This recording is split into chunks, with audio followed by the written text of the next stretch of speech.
All of us, the cities, the towns, the county, the state, and the federal government have the same goal. We want to improve the quality of our air.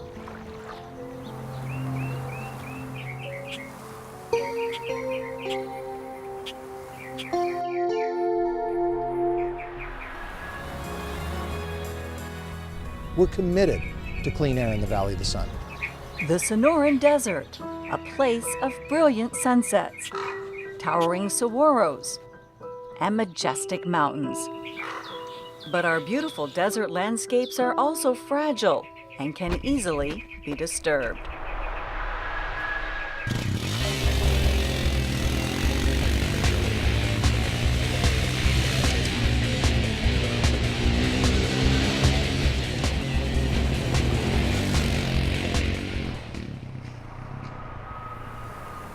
We have a saying at MAG, the dust we raise is the dust we breathe. If we kick it in the air, we affect our health and the quality of our life. So we must be careful every time we break the crust. Desert dust is made up of small particles called PM10, particulate matter 10 microns in diameter or less. These tiny particles are just 1/7 the width of a single human hair. So it's a very important thing to control because it affects all of us. And the smaller the particle, the more dangerous it is. That's why the Clean Air Act requires regions to keep the dust down. Those that don't are considered to be in non-attainment of the standards. Penalties for not meeting the requirements of the Clean Air Act can be severe, ranging from sanctions on business and industry to the loss of millions of dollars in funding for transportation projects. There's a potential loss of $7.4 billion of federal highway funds, and that translates into jobs for each one of us. We can't do this alone. We need our residents, our businesses, and our visitors to understand the financial impacts if we fail to control dust. The good news is we're on the verge of attaining the standard and eliminating the threat of sanctions. To be in attainment, a region must show at least 3 consecutive years with no violations. While the EPA must still agree, all signs indicate there were no violations of the standard in 2009 or 2010. If we can make it through December without any violations, we'll have the 3 years needed for attainment. We're actually doing a much better job than some people give us credit for. In fact, we just need one more clean year, 1 year without a deviation, and we'll be in attainment. But it will take everyone doing their part, not only to reach attainment, but to continue to stay clean. If we're going to be successful improving air quality in this region, we must collaborate. Everybody must do their part in order to improve air quality. The Maricopa Association of Governments, or MAG, which develops the air quality plans for the region, is doing its part by working with cities, towns, and the county to address dust pollution. In fact, every city and town in the non-attainment area has implemented dust control measures, ranging from using dust-reducing street sweepers to paving dirt roads and alleys. Particulate pollution is a regional problem that starts at the local level. Since it starts at the local level, it is important for local elected officials to have a part in controlling the issue. The question really isn't whether we should create more regulations. The question is whether we need to do a better job of the regulations we already have in place, because we already have an extensive set of rules and regulations and measures that we have implemented to control the dust in our valley. We are facing the potential loss of billions of dollars of federal funding for street and highway projects due to continuing high levels of particulates. The City of Phoenix plays a critical role in this effort to reduce dust, along with other local governments, air quality agencies, and the public. One role the City of Phoenix has taken on is to create a dust reduction task force, utilizing a number of city departments working together. These police officers, for example, are being trained in how to enforce the city dust control codes and ordinances. The task force is charged with developing and implementing a comprehensive strategy to reduce dust pollution throughout the city. First, I've identified myself as a Maricopa County Air Quality Representative, and I'm here to determine compliance with air quality regulations. The Maricopa County Air Quality Department, which enforces dust control rules in the valley, You've already done compaction on them? is doing its part, working with business and industry to ensure they know what they need to do to control dust. As you're going down, though, you're finding different levels. This company is using water trucks to keep the dust down.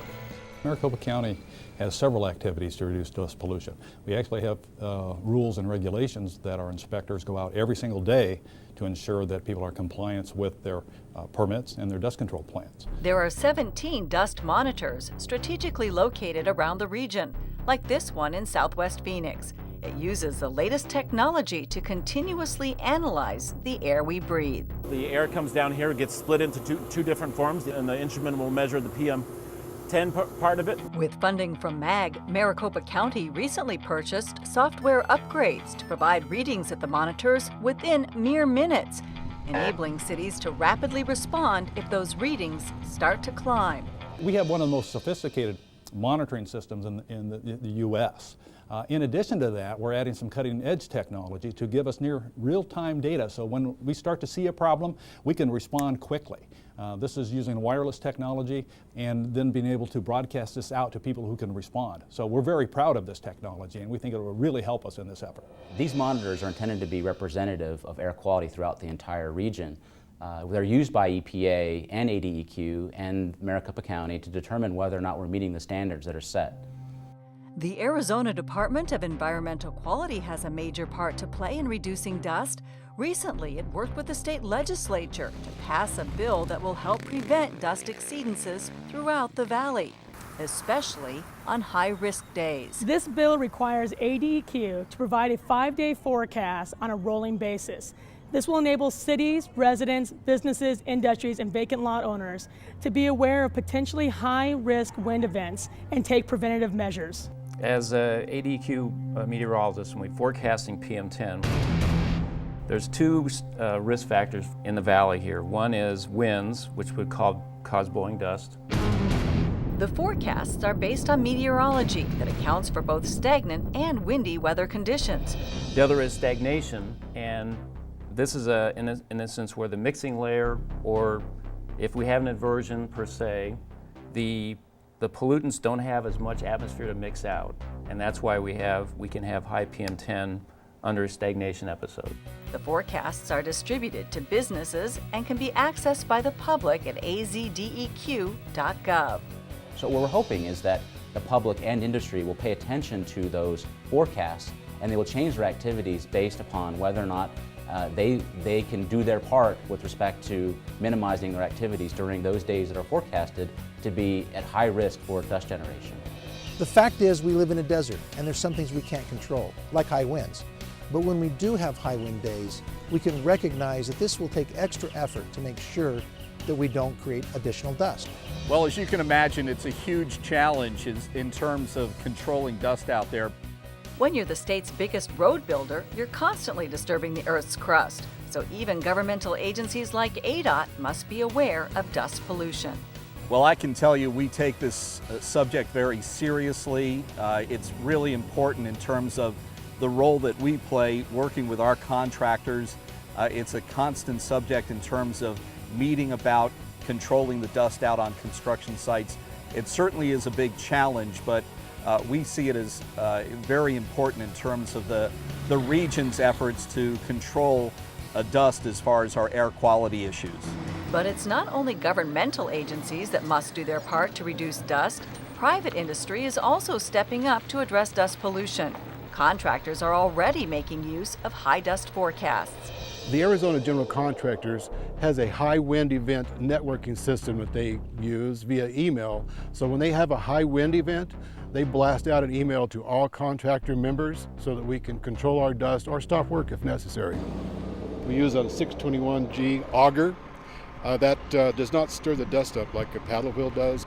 That is one of the methods that we use as contractors to mitigate the dust. Another tool, water, and lots of it. This parkway construction project uses 6 water trucks and about 200,000 gallons of water every day to keep the dust down. All of our supervisors, our PEs, Our water truck drivers, like the one behind us, they're all dust coordinators, and it involves 6 hours of training every 3 years, and it just goes a long way to help us in mitigating the dust problem on our projects. Gravel on roads in and out of sites prevents dirt and dust from being tracked out onto streets. On average, a contractor spends 4.5% of his budget on dust control. We realize how important it is, but we feel it is time for everyone to step up to the plate and do their part.